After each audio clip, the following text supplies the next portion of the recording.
What is going on, you beautiful bastards? Welcome back to the channel. I'm Brandon Sylvia. This is Unnecessary Rambling. Thank you all for joining me here today to talk about the games I am playing, the games I have been diving into lately. As always, let me know in the comments what you have been playing. Always love hearing from you, especially in the spooky season, the horror season. I know some of you are diving into some good horror titles, and I love hearing people's thoughts about good old horror titles, especially if there's any hidden gems that I may have missed. Definitely drop those in the comments below. But yeah, we're going to be diving into what I'm playing. A lot of stuff. October is dropping so much shit. It's damn near impossible to keep up with it all, but got some good stuff here. Quite a few games to go over, to cover here in today's video. I do want to say, apologize for not getting Scorn on the list here. I do want to play Scorn at some point.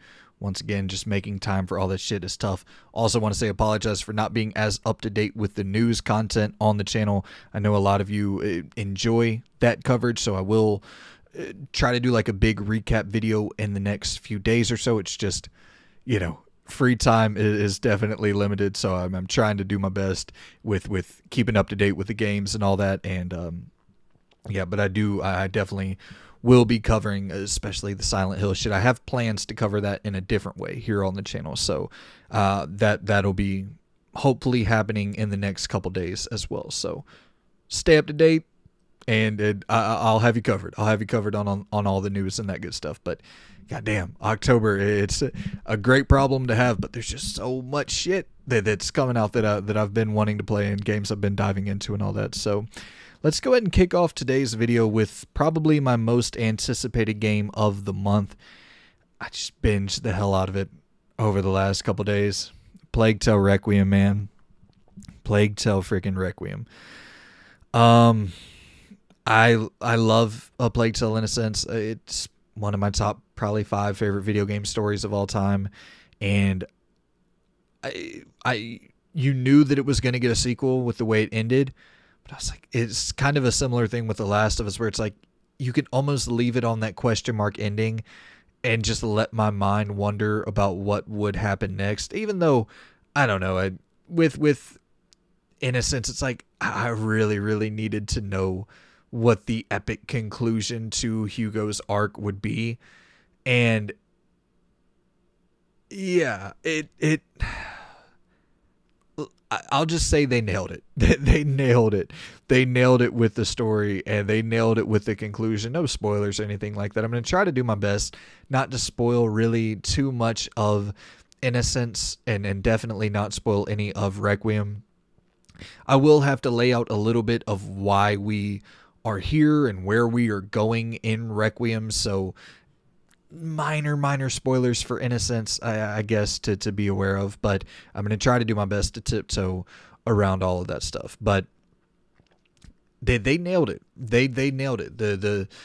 I finished it a couple hours ago, and I was just, it hit me in all the damn feels. Hit me in all the damn feels, and the first game did as well. You know, it's one of those tear jerkers. It's one of those games where you're definitely going to have a tissue on hand. Your damn sleeves are gonna be getting a little tear juice on them, but it's good. You know, it's good to have those moments where you have those philosophical ponderings as this tragic world is depicted in the most beautiful manner. And that's kind of the thing with Requiem, where Innocence, it was desolate, it was dreary. You would have your moments of beauty in the world, as you know, you're frolicking through the flowers at the beginning of the game and shit like that, and more of those vibrant settings. Like you would have a few of those early in the game, but there wasn't a lot of beauty. It was a lot of grays and drab kind of dark color palettes that were illustrating the world throughout Innocence. In Requiem, it's this weird thing of finding these new cities, these new sections of humanity, and these moments of like true beauty, and the scenery around you all being so like magical. You're seeing like different beach settings, and then the water's so beautiful, the clear skies above you, and everything. It's this combination of the most desperate kind of spiral into insanity that you are getting to experience as Amicia, and combining that with some of the most beautiful visuals you've ever seen in a game. And it's this crazy juxtaposition to where, like, there's moments where you're walking through these like hallways, and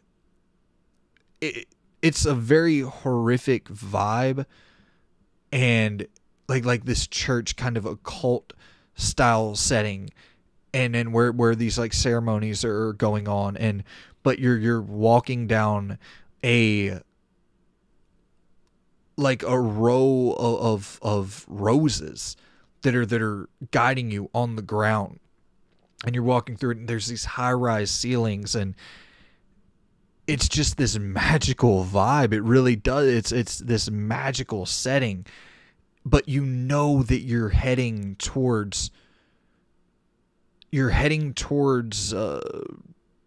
demise. You're heading towards something awful. You constantly have that feeling where it's like, just shit is not right, even though everything in this moment feels wonderful. It feels lovely. The world is presented in such a beautiful way. It's just nothing feels right. And I think a lot of that is because of the character that you're controlling, with Amicia being so, she's so, in the first game, practical and pragmatic, and everything is about just trying to survive in the most reasonable way possible.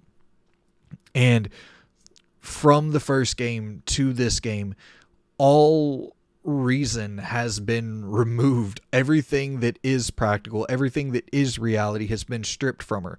And it's something that we never accounted for, because in the first game, or just period, Hugo is such a young boy, whatever, 9, 8 years old, however old he is. We never accounted for the fact that Amicia is also so goddamn young. She's 17, 16, whatever. How the fuck does this affect her? But you never think of that, because she's the one caring for the younger brother. And then Requiem flips all of that. She's still obviously caring for Hugo, but you see the toll that everything has taken. You see that she's starting to unwind. You see that she's starting to spiral downward quickly, and she's losing it. And you as a player are losing it as you're controlling her, and you're starting to become more capable. Requiem picks up with a more action focus to the gameplay. There's a lot more methods of killing your enemies. You don't have to stealth by everything. You don't have to, use your damn sling at all times to get out of encounters. You know, later in the game, you have your crossbow that picks up the pace drastically. You're killing enemies one shot, boom.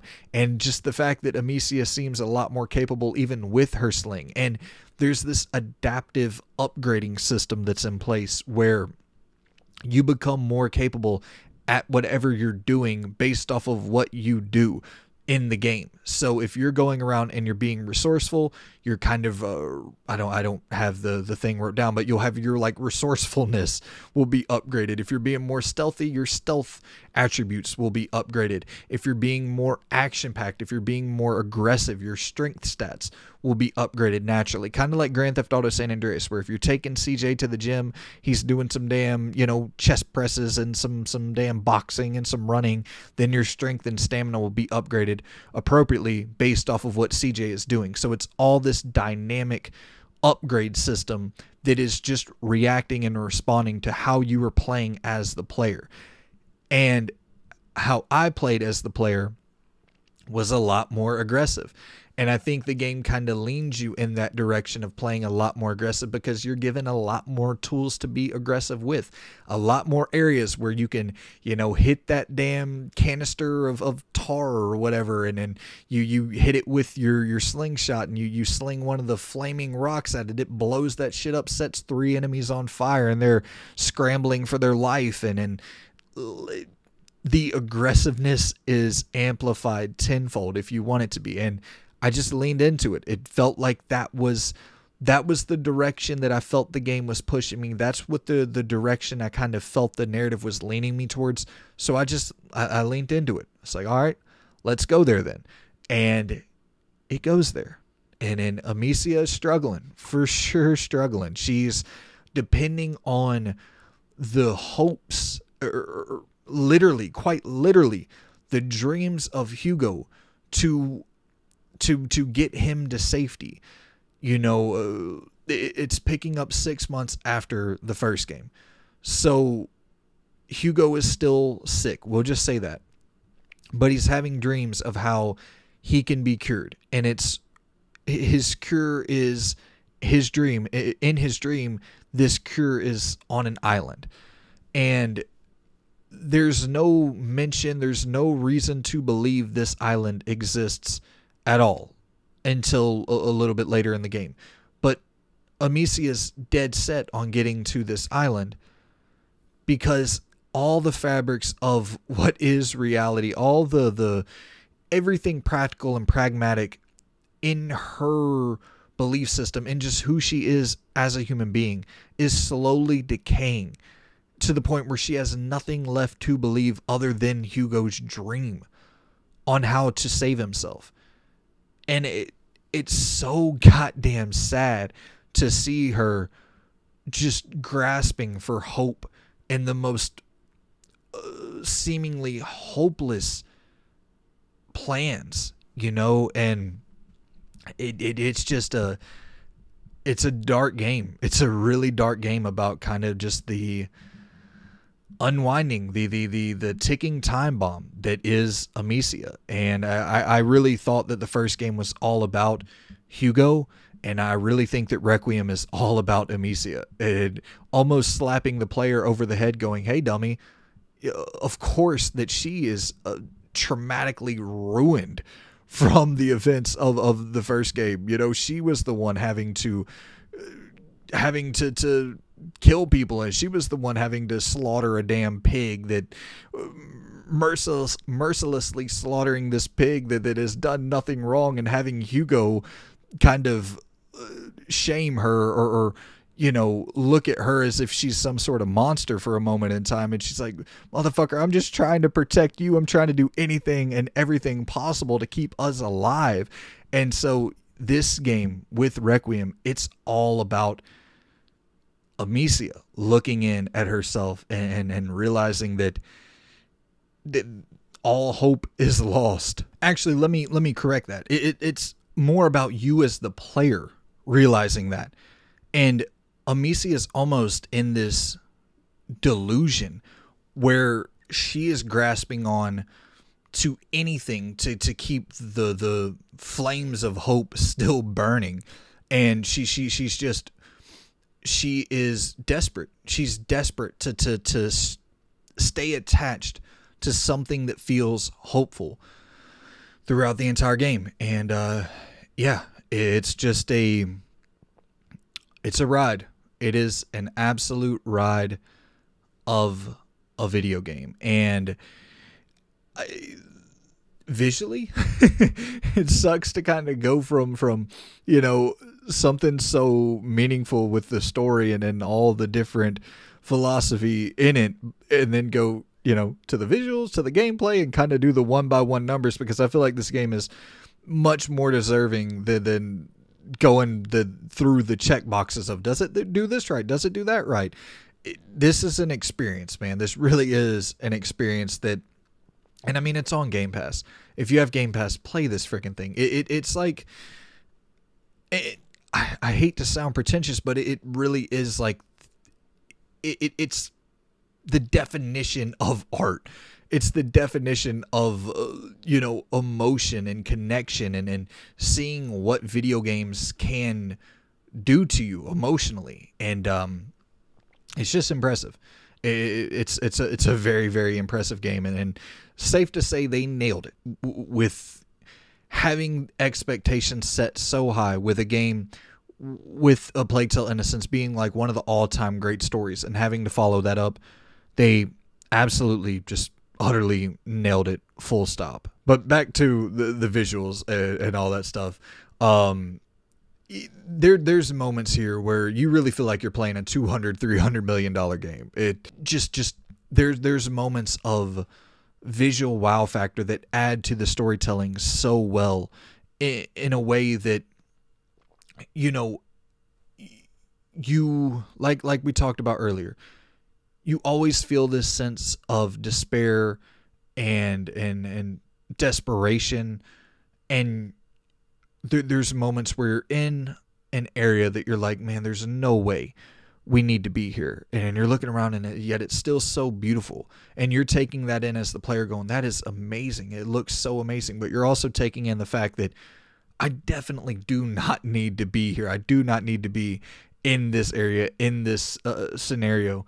But you keep pushing forward because you're riding that you're riding that wave of desperation, and then letting it guide you where it may. But and then there's also slight moments of levity here and there, like you're kind of getting some pirate vibes as you're sailing across the open seas and the beautiful water surrounding you, and you're on your ship with your new companions that you meet for the first time in the game, which I won't dive too much into them, but they offer up some cool gameplay, so some cool new gameplay features and variety. As one of the characters, you can kind of send him off to be a little bit of a brute, engage in battles for you, take out some enemies with some sword combat, and he's got this big ass shield that he's using, he's beating the hell out of people. And then you have another companion who, she is able to like light fires in, she has this little reflective thing that can, like, she reflects this light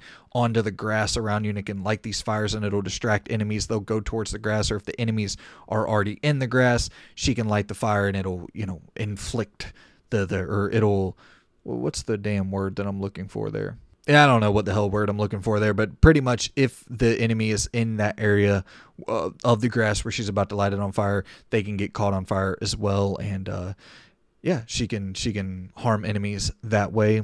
Obviously, with Hugo, he has his ways of dispatching enemies as well. So, like, the more you play the game, the longer along you get into the game, and the different people you have in your party, the different companions that you have that are capable of handling battle and tackling different scenarios in different ways, it adds variety to just how you are going to be engaging in the moment-to-moment gameplay and the different things that you can pull off. And so that's really where the game begins to pick up the pace a little bit. I'd say the first 3-4 hours, it's a lot more similar to A Plague Tale Innocence, and that's definitely the slower portion of the game. It really begins to pick up like hour 5, 6 and onward. And like we said, it's a 17, 18-ish hour game, opposed to Innocence being like a 7-8 hour game. So more than double the amount of time of A Plague Tale Innocence, and it really earns that runtime, which is so surprising. A very linear third-person narrative adventure, quote-unquote walking simulator, but I think that Requiem definitely does enough to get itself out of that genre. It's not a walking simulator anymore. The first game, very close, bordering that line of walking simulator. Requiem is absolutely not a walking simulator in any real regard. It's a more stealth-based game for sure for the earlier parts, but then you can completely go all action from, well, I mean, stealth action. You can go more stealth action from hour like 7 on. So yeah, it's doing enough there to offer you a good variety of gameplay. I will say, like, the forced action sections where you're kind of engaging in these arena battles, not good. Not really even close to good. For sure, the weakest part of the game. And like, enemies don't miss. You're getting hit with, you can be full on sprinting and you're getting a bow and arrow, or you're getting a damn arrow to the back of your damn head. You non-stop, these enemies are just blasting at your ass, and you have to be directly behind cover for any enemy to miss you. I tried doing the thing where like you run and sprint and hope that an enemy just shoots it over your head, but the motherfuckers don't miss, man. They got fucking Hawkeye pinpoint accuracy with their bow and arrows. So yeah, that was a weird situation. It felt like, I don't know, it felt so chaotic, and it felt like at any time everybody should, kind of be missing here and there, but everyone's just pinpoint accuracy. You're flying around the battlefield, but nobody's missing your ass. You pretty much have to be behind cover to avoid getting hit with an arrow. But yeah, having the little tar canister set in the battlefield, and you're throwing you got your sling, you have the fire on the rock, you hit the tar canister, it blows up a couple enemies, and there's just nice little, you can survey the battlefield and plan out your route of attack and have some fun that way. So there's definitely enough there. And you're going around and trying to find different resources to hold on to make sure that you're prepared for each and every battle encounter, and it kind of adds that little survival horror element, which was kind of there in A Plague Tale Innocence as well, but I think it's amplified more here because you're just giving a larger arsenal overall, and especially as you're upgrading your character and you're making room for new slots, and having room to have an extra jar, having room to carry an extra arrow or whatever, depending on how you upgrade your character. It adds that resourcefulness and that need to always be on the hunt for resources, and making sure that you're stacked up with your max capacity for all your different ammunition and all your different alchemy and all that stuff. And it's impressive too, when you're roaming around, looking around, trying to scout for resources and all that.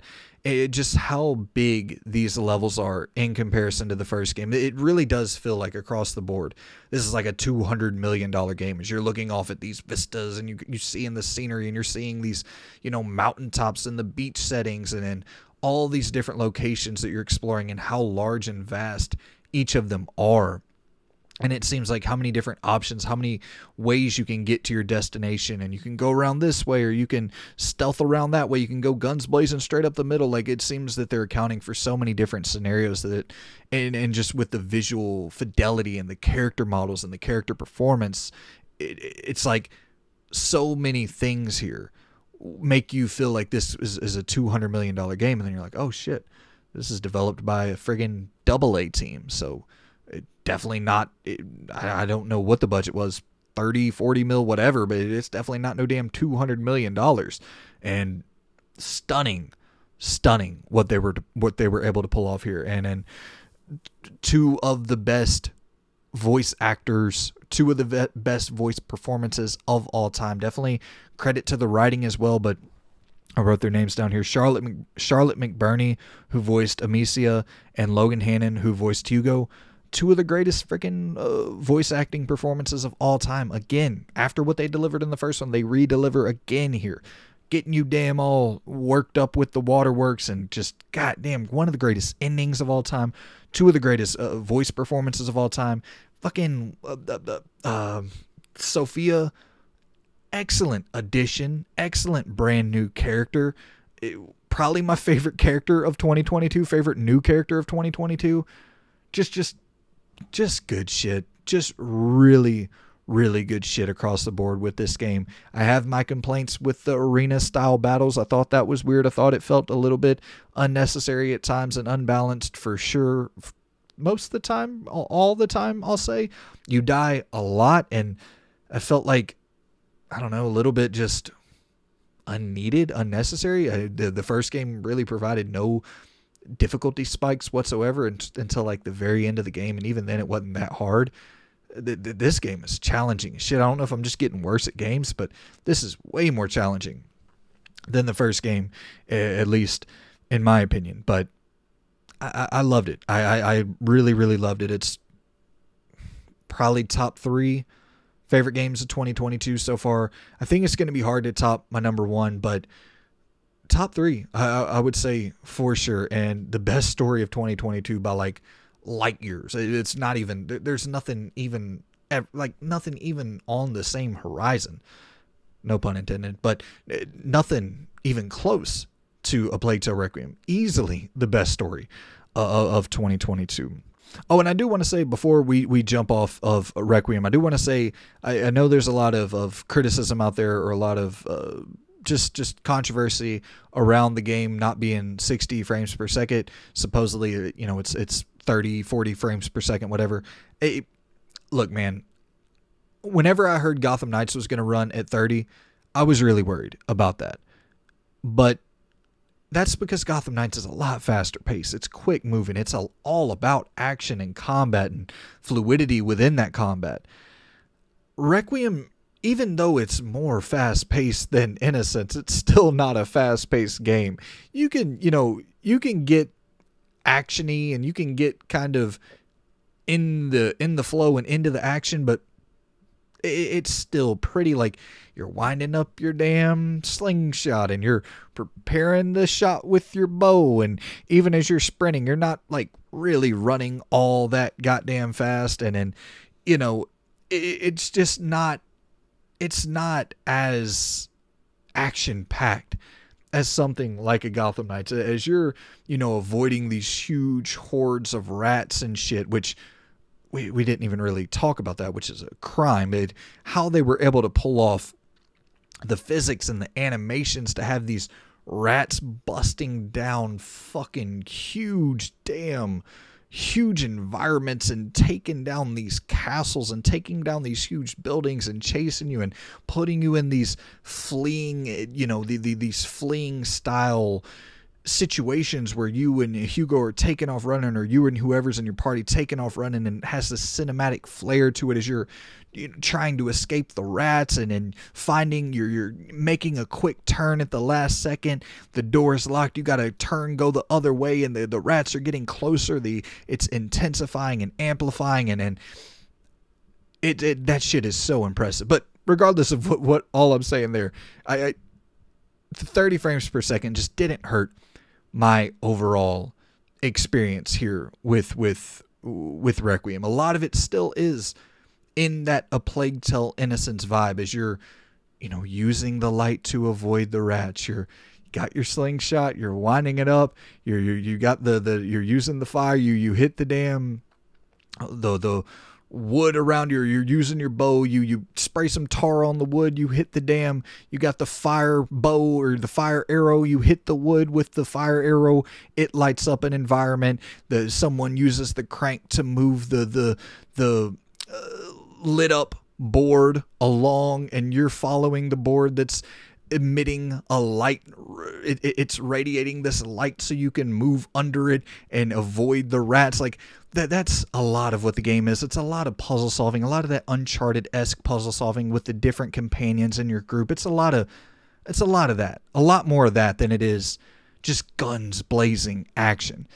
And even though you can encounter, when I said earlier that you have more of an action focus than A Plague Tale Innocence, a lot more of an action focus, that's because A Plague Tale Innocence is pretty much no action at all. So yeah, just take that into account for when I'm saying this game is a lot more action focused than the first one. It's because the first one was no action. So yeah, I'm worried about Gotham Knights being 30 frames per second. I'm not worried at all. Or this, I should say, it didn't bother me at all with A Plague Tale Requiem being 30 frames per second. Loved this damn game. You know what, before we close up talking about Requiem, let's look at what it got on Metacritic. Okay, so A Plague Tale Requiem is at an 83 on Metacritic. I wonder what the first one is at. Okay, so the first one is an 81. Requiem is an 83, or Requiem is actually 85 on Series X, 83 on PS5. So a little bit better there. User score for Requiem is a 66 or a 6.6. That's fucking unfortunate, man. I mean, I wonder if all that's about the stupid fucking 60 frames per second. I'm not saying it's stupid. Everybody can have their opinion on it one way or the other. 83, I think that's fine. I don't think there's anything wrong with an 83. I'm in the nines. I for sure could say that I'm probably low nines on it. I think that game is fucking marvelous. What it does to you emotionally, that alone, it for sure in the nines for me, along with the adaptive upgrading and then the puzzle solving being so intelligent and shit.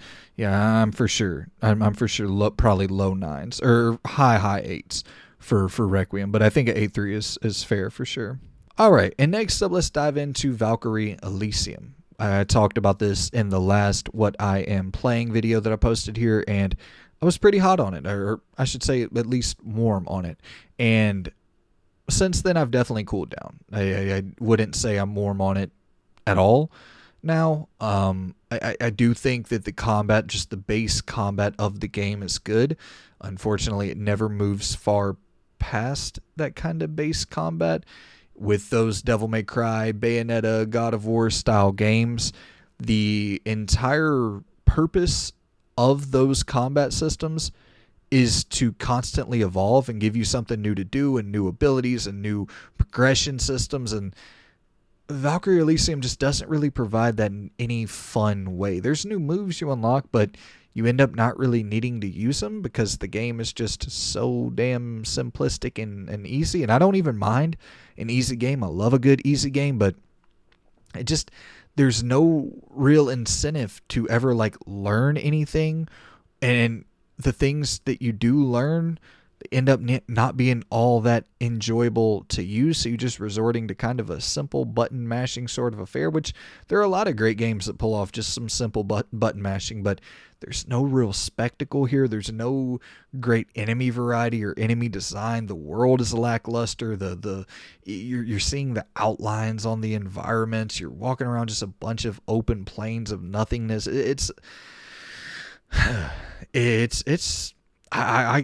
I cooled off on this a lot, man.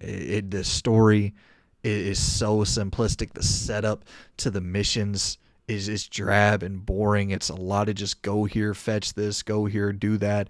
It's so predictable. You immediately know where the story is going. I will say I was surprised it didn't end exactly the way I thought it was going to end. It pulled off a slight subversion towards the end there that I was like, oh, okay, cool. That it at least shocked me a little bit. But yeah, it's just like a D tier Devil May Cry light. You know, it's diet Devil May Cry. That's kind of the best way I can really put it.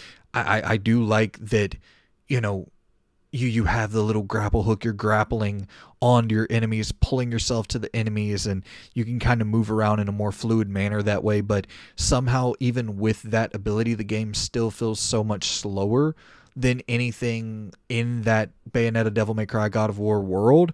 So it's like this weird blend between hack and slash and action RPG, but it doesn't give you any of the flair or the flash of a hack and slash character action game. And then it doesn't give you any of the real satisfying progression or dialogue or character encounters or world building of an RPG. And so it's just like you're sitting there kind of constantly wondering, what was the purpose of this at all? But there's a few things in the game that I thought were okay, like the little summoning ability where you can bring like two characters into battle at once with you, and you have to like unlock them in the story, and they all have different specific attacks that they can pull off, and you have, you know, your own set of magical powers where you'll be fighting enemies, and they all are weak to certain elemental attacks, and you'll hit them with that attack to inflict the most damage. Whatever they're weak to, you hit them with one of those attacks, it'll inflict the most damage possible. And all the systems here are very, very, very simple. You're not going to be spending hours clunkily sifting through menu screens and trying to you know, find out how to apply runes to your weapon or how to upgrade your character or skills. Everything is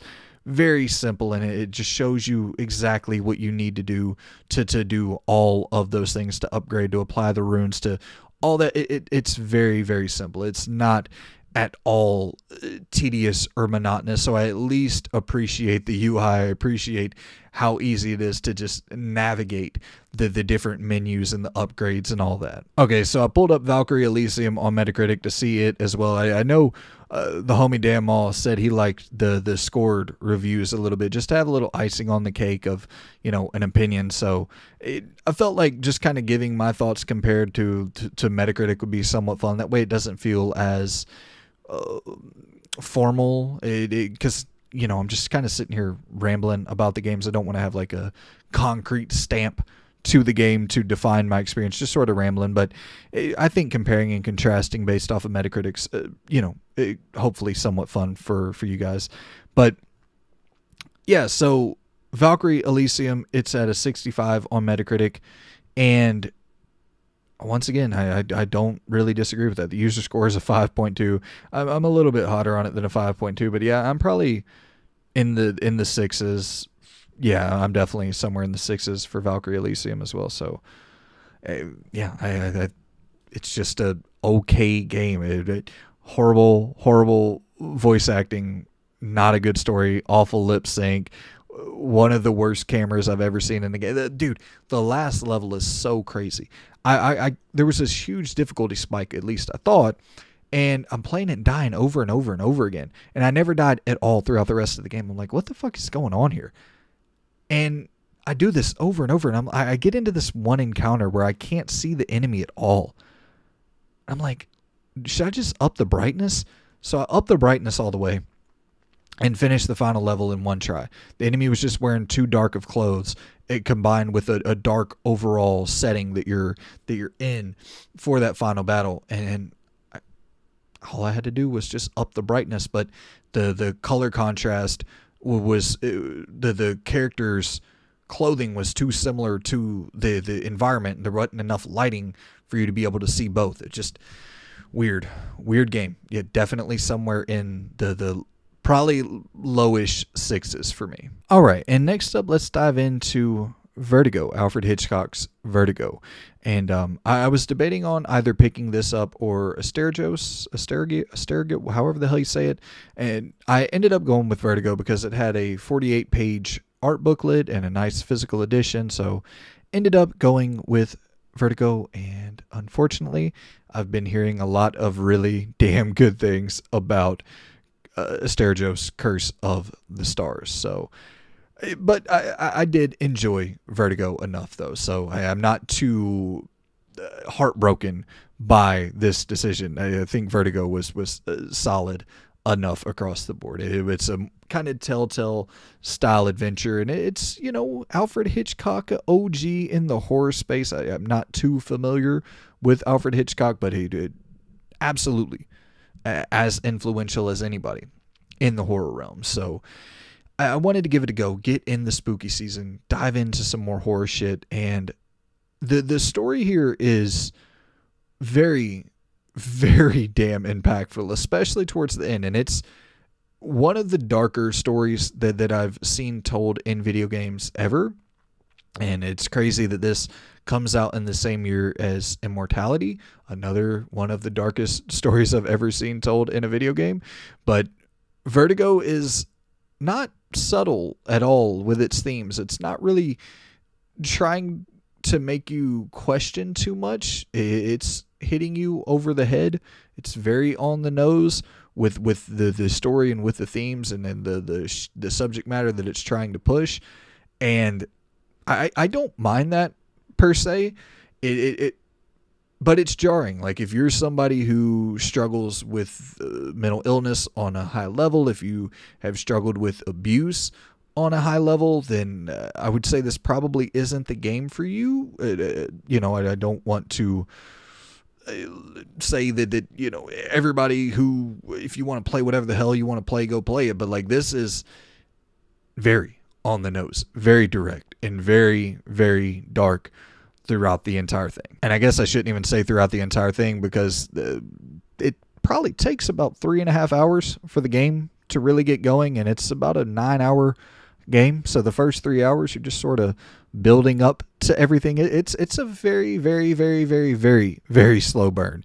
But when it gets going, it really does get going. And I actually enjoyed this story quite a bit. Like I said, it's a Telltale style choose your own, kind of choose your own adventure. It's definitely in that illusion of choice range that we talk about quite frequently with games that provide you options, dialogue options, decisions that you can make, quote unquote decisions, but they don't really have any sort of effect on the end game. The game pretty much pushes you through regardless of what you choose. It's going to get you to the same point, the same, final cap on the story, regardless of what decisions you really make or what you encounter. But the setup is that you are playing as this writer, Ed Miller, and he is involved in this car accident where he believes his child and his wife or his girlfriend may have died in the car accident, and you're sort of reliving those events as Ed Miller.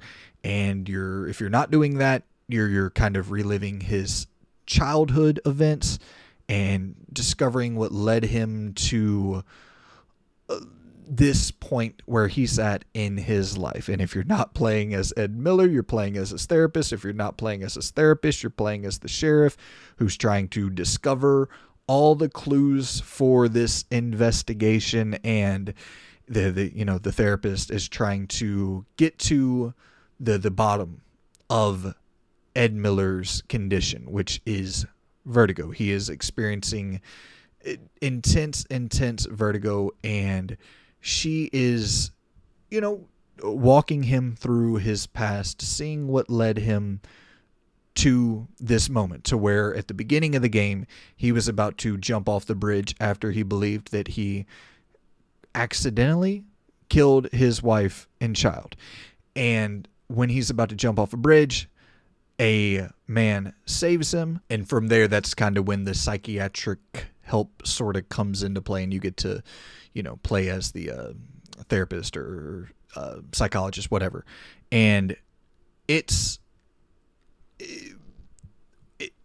I guess another big moment in the game early on that's not too spoilery is this mysterious woman comes up to Ed Miller's door. She is injured. He's this writer, kind of lives off in the woods, and she comes up to his door injured. He helps her, lets her come into his house, and then fixes her up, heals her up all nice. They end up having a romantic relation, and shit begins to spiral from that point on. So there's all these different connective tissue and all these different plot lines that you're trying to see how they connect, and then figure out what moment leads to the next and what ends up getting us to our solution for this overall mystery. And like I said, it's just picking decisions, walking around a little bit, and the exploration is very in that old school vein where you're just grabbing shit, looking around, nothing necessarily all that fun to encounter in those moments. I kind of wish that stuff would have been chopped way, way, way down, and I think that this 9-hour game could have easily been a 3.5, 4-hour game, and it would have been just fine. The visuals are really, really rough as well. It's a game that wants to be super, super serious, but the kind of cartoony effect, the cartoony visuals of these characters, and just like some of the very, very hard hitting moments, it's hard to take these cartoony looking characters all that seriously in those big moments, especially with your main character, Ed Miller, who just, I don't know, for whatever reason, he looks so goddamn cartoonish, even compared to the other characters. His look is very like jarring compared to everybody else, and it's usually the total opposite in games. Like, you'll have the main character who looks real good, and then everybody else around him who doesn't look as polished or as good or as focused on. So yeah, it's weird that the opposite effect kind of takes place here, but I still do think that the writing is strong enough to carry you through it from start to end. I think it is probably the second or third best story of the year so far. And the entire story is really just a story all about kind of like the revolving door of abuse, and the abused becoming the abuser, and just a story about all different types of traumatic responses, or your trauma response to different scenarios as you're a kid, and how did your parents treat you, and how did your parents act, and are you walking in their shoes unknowingly, and just assuming the same role that your parents took on, and how can you break that vicious cycle? And it's a lot of very mature themes like that, and it goes some deep dark places and delves deep into psychosis and shit like that. So it for sure not going to be for everyone, but I would recommend it for those of you who are you like the sound of a dark ass game like that, with a real deep solid story, and also a story that by the end of it can make you like, there's definitely characters that are more on the good side, more on the bad side, but it's a story that can kind of make you feel sympathy for everybody, and just allows you to kind of go, okay, yeah, that's right, everybody is extremely fucked up, and there's varying degrees of that, but everybody is really fucked up, and you can at least feel some type of sympathy even for like the worst characters in this game. Maybe a lot less, but there's still some sort of sympathy that you can at least feel for shit that happened to them in their past. So yeah, it's cool that the writing was able to do all of those different things, to give you a story all about, the revolving door of abuse, to give you a story that definitely has good, bad, black, white, gray, and also make you feel sympathy for kind of everybody that was mixed up in this mess. So yeah, I thought it was pretty good. Is it a Plague Tale Requiem good for storytelling? No, not close. Is it Immortality good? Probably not on that level, but it's probably the third best story of 2022, or somewhere around that, I would say. All right now, Vertigo, Alfred Hitchcock's Vertigo on PlayStation 5 is sitting at a 65 on Metacritic. That's not all. I'd be a little bit higher. I think I'd be like a 73, 74. I actually liked it, and like I said, it's just a little Telltale style game, but I think it did what it was trying to do with at least the storytelling. So yeah, I think I'm a little bit higher than a 65, but I think a 65 overall is fair. And last but certainly not least, I finished Resident Evil 6. I played through all the damn campaigns. Chris, Jake, Ada, Leon, played through all of them. And dude, I just really like this game. I just straight up, honest to God, I just like the game. I wish I could be in the crowd of the popular opinion of everybody who just shits on Resident Evil 6, but I like the game. I think it's actually just a good video game from front to back. The way it has fucking 4 campaigns that are all told and woven together in somewhat of a seamless manner. That's not easy at all to pull off, especially with characters like Chris, Ada, and Leon, who are crucial, key figures in the Resident Evil lore. And like, one campaign for a game with just Leon, or a game with just Chris or just Ada would usually be enough to suffice anybody. But each of these campaigns are like 4 hours long, and they were still able to tell interesting stories within each of them and have a real focus on all of these characters. And I feel like I had more of a connection with these characters in Resident Evil 6 than I ever got in any of the other games, really. So yeah, I don't know. I appreciate. This was one of the first times it felt like Capcom was really valuing the storytelling with Resident Evil and giving it that cinematic flair that I just think it deserves at times. And yeah, that kind of crazy shit, the Michael Bay stuff that everybody shit on Resident Evil 6 for. Like the mission where you're in a high-speed chase with Ada, you're Chris, you're in a high-speed chase with Ada. Like that's just so fucking sick to me. I'll never be opposed to survival horror or any genre for attempting something new to make their product more interesting.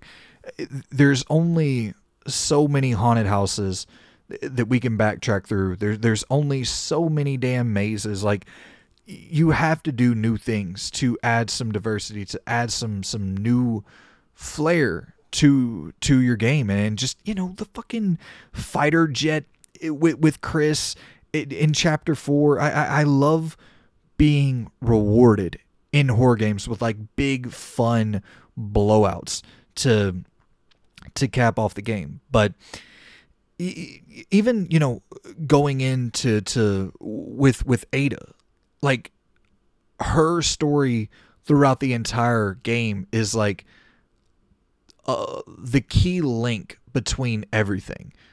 She's constantly present. She's like this omnipresent figure that's always there. And then so you go through Leon, then Chris, then Jake, and then you finally get to Ada. And her campaign, it's like the bird's eye view. You're seeing everything go on. You have a little bit, you have an eye here, you have an eye there. You're aware of all the moving parts, and you're like I said, you're looking down from like this bird's eye view. And I just love that, more Metal Gear style approach to Ada's campaign. A lot more of the espionage, stealth-based kind of puzzle solving and shit, and more options on how to avoid the big shootouts. And not to say that there's not crazy chaotic action in Ada's campaign as well, like with the damn helicopter shit at the end, and saving fucking Sherry and Jake, and coming in to help Leon and Helena. Just you for sure have those elements of high octane action in her campaign as well. But for the majority of it, it's a little bit more stealth based, a little bit more puzzle solving, espionage, just kind of giving you some Metal Gear vibes with Ada's spy abilities and all that. And then Jake's campaign, it for sure was always my least favorite. And at least the story setup, I do think has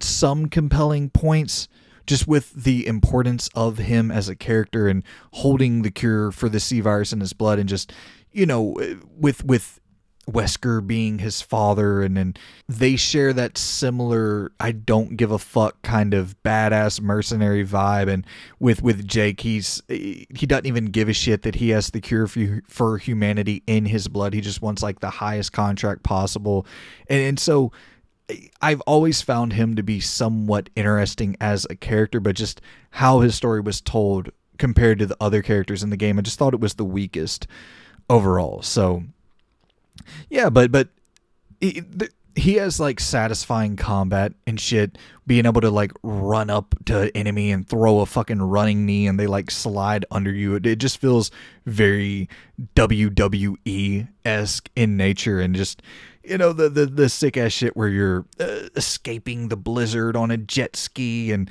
the little love story that he has going on there with Sherry the whole time. Just fun, man. Just Resident Evil 6 fun. I don't really have anything else I can add to it. I know it got shit on critically across the board, but funny thing, when it first came out, it didn't get shit on at all. And then just kind of, in retrospect, it seemed that people shit on it a lot. Well, the critics didn't shit on it when it first came out, and then the fans shit on it, and then the critics started shitting on it as well. Just weird how that all unraveled. But yeah, I will stay consistent with my belief that Resident Evil 6 isn't like anywhere near one of the worst Resident Evil games. I love Resident Evil 6 a lot, and replaying it just reconfirmed to me how much I love that game. I really, really enjoy Resident Evil 6. So yeah, that's what I've been playing over the last couple weeks. I appreciate you all for tuning in. I know this is a lot longer thanks to my damn passion for A Plague Tale Requiem. Phenomenal game. It's on Game Pass. Go check it out. If you're a frame rate snob, just play the damn thing on Game Pass if you're a subscriber. I mean, it's not going to hurt you. You're already paying for the damn subscription. It's absolutely worth playing, unless you haven't played the first one. If you haven't played the first one, I'd just say skip it or play the first one and then dive into Requiem. You got to play that first one. But a lot of shit coming soon. I am going to go try to play Norcos and maybe try to play Scorn as well. Get those knocked out. Dive into some Gotham Knights. And hope to God that it's not as bad as reviewers are saying. But we shall see. Appreciate you all for tuning in. And you'll be probably seeing at least 1 or 2 more of these What I'm Playings before the end of the month. So stay tuned. I'll get the news covered, get all that shit out to you as well. Appreciate you all for tuning in. Sorry the video is so long, but I am grateful that you all stayed to the end. For those of you that stayed to the end, y'all are the real ones. Appreciate you. See you guys soon. Goodbye.